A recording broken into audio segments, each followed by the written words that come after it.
उद्यान के लिए जाना जाता था।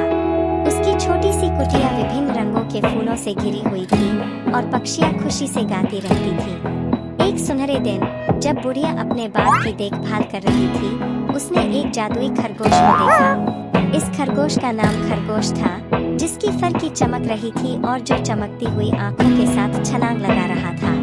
इस जादुई माहौल से प्रेरित होकर बुढ़िया ने गर्मी से भरी मुस्कान के साथ खरगोश की ओर बढ़ा।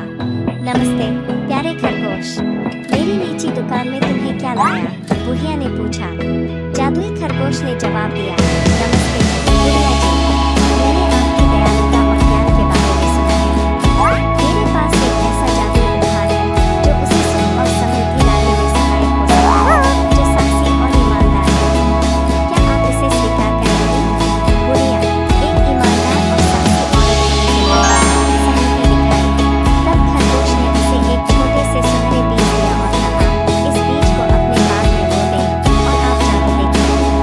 लेकिन ध्यान रखें, यह केवल साहस और ईमान की रोशनी और सत्य के सूरज के साथ ही बढ़ेगा। उत्सुक और जिज्ञासु बुढ़िया ने अपने बगीचे के में सोने वाले बीज को बो दिया।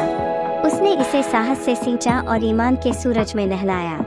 दिनों बीते और एक खूबसूरत पेड़ शीतल पत्तियों और सोने वाले फलों के साथ दिखाई दिया।